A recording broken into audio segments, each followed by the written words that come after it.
Hi, this is Ben Lowell with Back to the Bible Canada. I'm excited to have you here with us today as we begin a new era of Bible teaching with our new Bible teacher, Dr. John Neufeld. This week, Dr. Neufeld will begin a timely one-week series entitled The Time of Your Life. The series will examine how to view time and use it wisely to impact our long-term good and to glorify God. So let's get back to the Bible with Dr. John Neufeld. Well, we're not that far into a new year, and I think it's probably a pretty good time to talk about what is ultimately meaningful. You know, I know that years ago it was very popular to make New Year's resolutions. I don't know why it is, but for a number of reasons we don't hear very much of it anymore. Part of the reason must be because of what Solomon said. You know, the end of a matter is better than its beginning. It's another way of saying that is it's better to finish something well than it is to begin it well, or for that matter, it's easy to begin and it's hard to finish. So in terms of New Year's resolutions, well, I've always thought they're easy to make, they're easy to start, they're easy to quit, they're easy to never make again. But there is something else, and maybe that just maybe New Year's resolutions really don't accomplish everything that we might want them to. I mean, think about the kind of things we resolve. I mean, I commit this year to lose weight. 15 pounds are going to leave me this year. I commit to do more exercise. I commit to have more consistent devotions. I commit to treat my spouse better, my wife or my husband. I'm going to treat my children better. I'm going to finish off that project of redoing kitchen cabinets. I'm going to endeavor to stop sinning in the way that I have and destroying my relationship with God. I mean, those are the kind of things we say, and it's all good stuff. But in truth, most resolutions, even though they're pretty good, often are made without knowing the power that we have from the Holy Spirit to carry them out. But I think there's something else missing as well, and here's what I think it is. I think what's missing is an examination of our entire lives, the ability to ask ourselves, why am I living the way I am? Well, you've already heard from Ben. My name is Dr. John Neufeld. I'm your new Bible teacher here at Back to the Bible. In the last several months, I've gotten to know Ben Lowell and the entire Back to the Bible staff, and I just feel honored to be here. And I hope that down the road, I'm going to get to know a lot of the listeners of Back to the Bible as well. But it is a delight to be your radio Bible teacher. I've been in pastoral ministry for over 30 years. In that time, I've done everything from teaching at a Bible college to planting churches to leading a church of many thousands, which I watched become one of the largest churches in the country. But what I love more than anything else is simply teaching the Bible. I love to follow the Bible through verse by verse, understand what it means, apply that to our lives. And here's the secret. If we do our Bible study right, there is a great reward. The reward is we're going to find Jesus. Remember what Jesus said? It was back in John 5:39, and he's having a dispute with the Pharisees. And he says to them, you search the Scriptures because you think that in them you have eternal life, and it is they that bear witness about me. So I think if we get back to the Bible, we're actually going to encounter Jesus himself. In a couple of weeks, I'm going to begin a lengthy series on the first few chapters of the book of Romans, and I'm going to call that series The Heart of the Gospel. But before I get there, because I'm relatively new at this microphone and because it is the beginning of a new year, I thought, it'd be great to talk about something that's consistent with the beginning of a new year. Not making New Year's resolutions, but how we live our lives. I want to speak about time, how we use it, and what it means. And I want the key verse to be from the book of Ephesians 5, verse 15 and 16. Let me read it to you. It says, look carefully then how you walk, not as unwise, but as wise, making the best use of the time because the days are evil. Now, those are two short verses. And the first question that obviously poses itself in the text like this are that the days are actually evil. Or we might ask ourselves, should I think that way? I mean, should I think about the year that's just gone by as an evil year, and the year to come, this is going to be a wicked year indeed? Well, that's a good question, and Paul does mean for us to answer that, and down the road, that's what we're going to look at. But before we do that, I want to notice a couple of words that Paul uses. He says, look carefully. And then he says, be wise. And then he says, use the time that you have as well as you can. Given that the days are evil, unless you use time wisely, disaster awaits you. So you see, that's why so many resolutions fail. It's because they don't address the wider issues of how we think about and how we use time. I noticed that the Apostle Paul is deeply concerned about time because the words that he uses in Ephesians 5 are cautionary. I mean, they're filled with warning. He gives us the impression that so much is at stake here.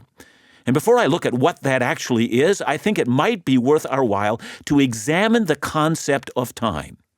Let's understand, first of all, why time is so overwhelmingly precious. And I'm going to give you a number of reasons for that. Here's the first reason. Time is precious because it is a scarce commodity. It was Job in the Old Testament who is speaking about his suffering and how much his suffering had robbed him of meaningful time. And here's what he says in Job 9:25-26. My days are swifter than a runner. They fly away without a glimpse of joy. They skim past like boats of papyrus, like eagles swooping down on their prey. Now that's an incredible group of metaphors. And I want to concentrate on just one of them. I mean, can you imagine, in your own mind's eye, a rabbit in an open field noticing an eagle in the sky? The rabbit sees him and he needs to get to the other side of the field because that's where he has his hole, his place of safety. And so he makes a run for it, but it's too late. The eagle has seen him. Now, if only he could run faster. But the wings of the eagle are now tucked in close to his body, and the eagle bears down on the rabbit with ferocious speed, and the legs of the rabbit, though they're built for these tremendous thrusts forward, are no match for this majestic and terrible fury of the eagle. In an instant, imagine the eagle being upon that rabbit, and as hard as that rabbit has tried, he will not escape because he has been captured by a power that's greater than his own. Well, you know, we can view time that way. When we're young, it seems like we're always going to escape the ravages of time. We're kind of like the rabbit who believes that the eagle that's circling in the sky is moving slowly, and if we run fast enough, we're going to escape. But, you know, there comes that time when that all is but an illusion.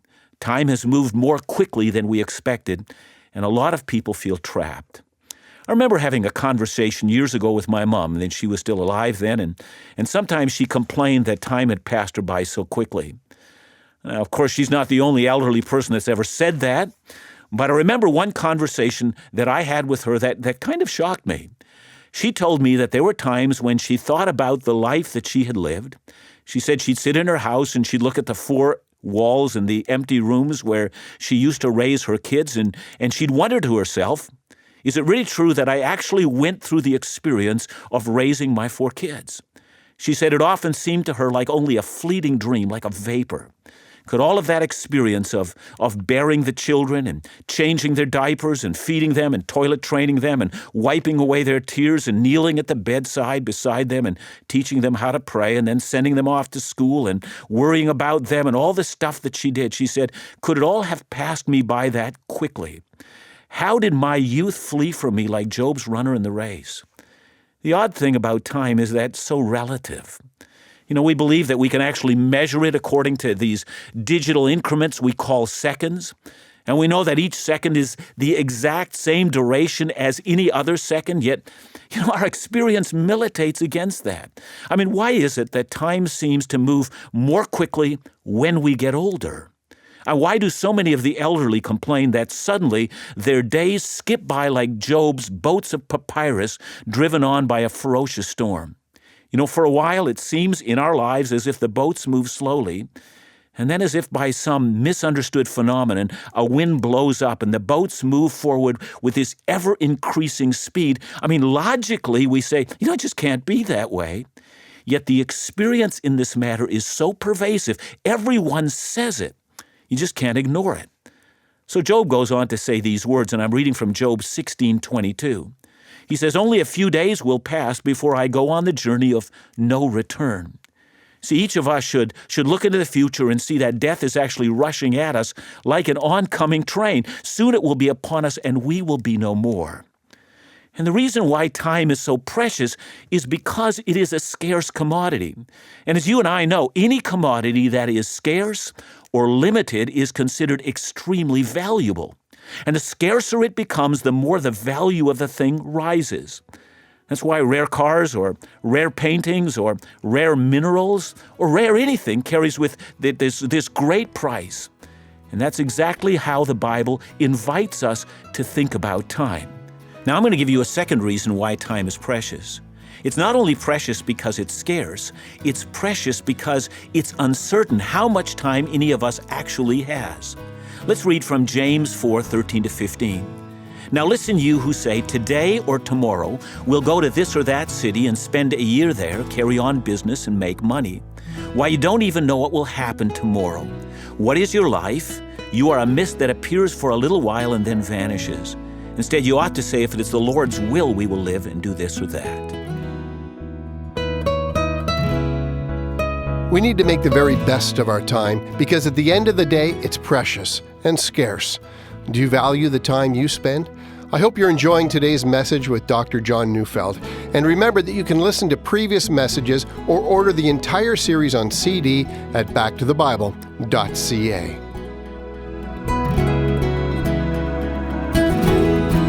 Thanks for tuning in today, and stay with us after the program to hear about how you can partner with us and help share the gospel of truth found in the Bible right across Canada. We need your prayers and your financial support to help us continue to advance our mission. If you'd like more information, you can give us a call at 1-800-663-2425 or visit us online at backtothebible.ca. Now let's go back to the Bible as Dr. John Neufeld continues to teach us on why time is precious. Now James says, if it is the Lord's will, we will do this or that. You know, I wonder how many of us are counting on living to be 80 or 90 years old, and a lot of us think even beyond that. I mean, we must be thinking that way because isn't it the way we plan our lives? I mean, we must be thinking this way because the majority of us are simply shocked beyond belief when we get a diagnosis, for instance, that we've got an incurable disease. I mean, our mind simply will not accept the uncertainty of life. I mean, we plan our marriages, our children, our careers, our retirement, as if we're going to be assured that we're going to get all of these things. We tell ourselves that our medical system it's going to help us if our health ever gets us into trouble. And after all, we reason, we're not a mist after all. We've got to be more substantial than that. Now, God has not promised us that we will escape the uncertainty of life or the shortness of time. In fact, the Bible tells us the opposite. The Bible tells us that each one of us has an appointment with death. Hebrews 9:27. It is appointed for a man once to die. You know, I think that means more than the obvious truth that we will not escape death. I mean, it does mean that. But it's the word appointment that's often grabbed my attention. It seems like the matter is settled. It's fixed. It's almost as if God's got this day timer, and the day of your death and my death is written in His eternal plan for you and I. God knows that day. Now, we, of course, don't. So in this new year, this may be the year of your death or of mine. And all the while, we're planning well beyond that. See, none of us knows, but God knows. If it is His will, you're going to live out this year, and if it's not His will, this will be the year of your death. You may have made resolutions. You may have planned things that you're sure that you're going to accomplish, or maybe there are things in your life that are still left undone, and you assure yourself that you're going to have the time to do that. But as James reminds us, this is all if God wills it. See, you can't escape God's will in this matter. You know, I know in popular language, people talk about cheating death all the time.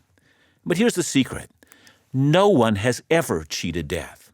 See, what really happened to them is they came close to death and they found themselves spared by the hand of God, by His mercy, by His grace. And then in a moment of bravado, they think back about those events and they imagine themselves to have cheated death. All the time we toy with this illusion that we're more substantial than the mere mist that the Bible speaks about. I remember years ago hearing a preacher give this rousing sermon, and it went something like this. The title of the sermon was, "Tough Times Never Last." He said, "Tough people do." Well, in truth, hear me, if you're even slightly susceptible to truth, we all know that's a load of hooey. Tough people never last. I was recently looking at a website of the 7 toughest people in history that were, as this website put it, absurdly hard to kill. And then at the end of the article, each person, there was a description of them, of how they actually went down. And I rest my case. Hear me, tough people never last. The toughest, the brightest, the most resourceful, the most intelligent, the bravest among us only has an uncertain and scarce commodity called time. See, time is precious. It's precious because it is in scarce supply. And none of us knows how much of it we actually have. But there's another reason why time is precious. It's precious because lost time can never be recovered. See, once time is spent, it's gone. You can't save time. You can only spend time. Every once in a while, one hears of people spending their money unwisely. And occasionally I hear of a business person who's lost a lot of money, and I'll have a conversation with them, and they'll say, John, you don't understand. It's really okay because even though I've lost a lot of money on this business deal, I have the ability to make money back very quickly. And that may be so, but it's never the case with time. You never get that stuff back. So let's listen to what Solomon said. I'm reading from Ecclesiastes 12, 1-5. He says, "Remember your Creator in the days of your youth, before the days of trouble and the years approach when you say, I find no pleasure in them. Before the sun and the light and the moon and the stars grow dark, and the clouds return after the rain, when the keepers of the house tremble, the strong men stoop, and the grinders cease because they are few, and those looking through the windows grow dim, and the doors to the street are closed, and the sound of the grinding fades, when men rise up at the sound of birds, but all their songs grow faint, when men are afraid of heights and of dangers in the streets, and the almond tree blossoms and the grasshopper drags himself along, and desire is no longer stirred, then man goes to his eternal home and the mourners go about in the street." Again, the Bible gives us all these metaphors, and it's fascinating. Did you notice that all the sounds in the street are fading because this man's hearing is not what it once was? And yet, strangely enough, the sound of a bird will awaken this man, and he can't get back to sleep. Sleep, which once came so easily to him, is now hard to come by. In fact, all the things that were once easy are now hard. The richness of friendship that was once enjoyed is now hard to come by. Probably because a lot of his friends have already passed away, leaving him only with a few that are remaining. And furthermore, says Solomon, that with the passing of years, the things that one felt confident about at one point in time, when one was young, things like heights and life in the streets, are now viewed as a threat once you're old. With ever-increasing age comes an ever-increasing loss of confidence because the strength to conquer all challenges is no longer there. The body this person had, the energy to accomplish all these things, time has robbed that. See, when we're young, we should rejoice in our youth. You ask a young person what they want to do with their lives, and they're going to tell you a host of visions and a host of possibilities. These are the things that they want to do. And the sun is just rising in the sky for many, and there's a glorious day that's dawning for them. And then when we get to our middle years, some of us look and see that the cup is only half full. And some are in a state of panic because of that, and they try to deny the inevitable. Some are launched into a crisis and try to recapture their youth, making fools of themselves and even indulging in sexual affairs. I've known a lot of people in their middle years that buy toys and wear silly clothing as if by wearing them they appear young, but everyone else knows they really look like idiots because they try to deny what's obvious to anyone who's watching them. And then when we're old, time becomes especially precious. The last few grains of sand are left now in the hourglass, and each grain is seen finally for that which it truly is, the most precious commodity that any person can have. It's called the gift of time. See, once you've spent time, you can never retrieve it. That's why time is so precious. It's also precious because it's scarce. But it's precious also because none of us knows how much we have. And here's a final reason why I think time is precious. It's precious because our use of time can introduce us to either light or to darkness.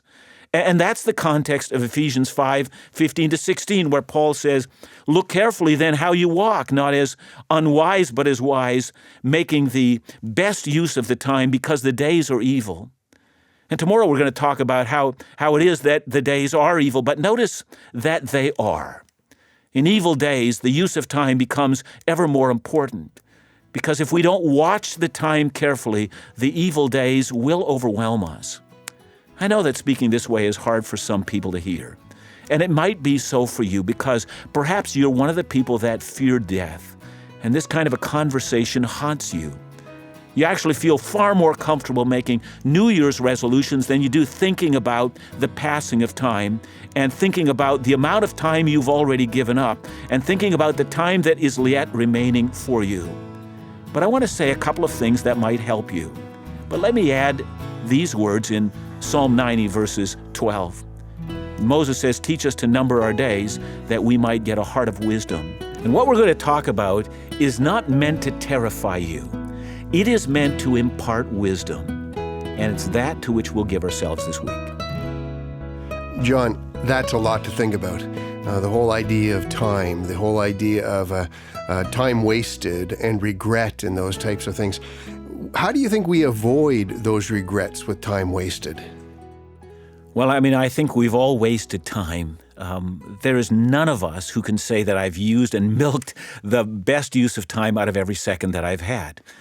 So wasted time is a common human experience. Ben, you and I have that. And we're not going to get that back. I think we're going to have to come and lay those kind of things before the Lord so that we don't actually put our hope in this time. Yeah. I think that's part of the issue that I have, and I'm going to want to address that as we go through the week. Something else that comes to mind, we think about wasted time. Maybe we also think about, that means I have to be busy all the time. Is that true? Yeah, I saw a funny bumper sticker the other day. It said, "Jesus is coming soon, look busy." And I had to laugh as I drove by that car. But as a matter of fact, I think that's probably the wrong idea. I'm going to want to explain this week why I think that we need to relax a little bit more. Yeah. We need to find pleasure in life.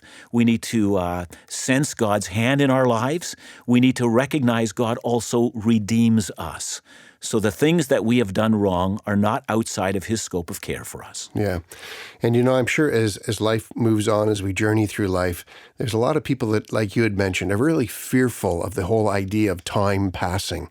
How do we help those folks? Yeah, I know that when you read retirement stuff that comes from the various retirement companies, they talk about how long you're going to live. And I always want to say, because the very next step, and then you're going to die. And so many of us are deeply fearful of death. Even believers are. And I'm hoping that we're going to say some things that are going to help believers come to accept this that's coming and also come to rejoice in what God has for us. Today we heard an important reminder of how valuable our time really is. Time is precious, and once it's lost, it can't be recovered. Tomorrow, Dr. Neufeld will talk about ways we choose to use our time and how they affect the way that we live. We hope you'll join us again for tomorrow's edition of Back to the Bible Canada. We're excited to begin a new year and believe that God has called Back to the Bible Canada to make an eternal impact in the lives of our loved ones, our neighbors, our nation, and beyond. In order to accomplish this, we need your prayers and commitment. If Back to the Bible has impacted you and you believe in our vision, please consider donating a financial gift. We're grateful for your commitment and your partnership. To make a donation, give us a call at 1-800-663-2425 or visit us online at backtothebible.ca. Back to the Bible Canada, leading you forward in your walk with Jesus every day.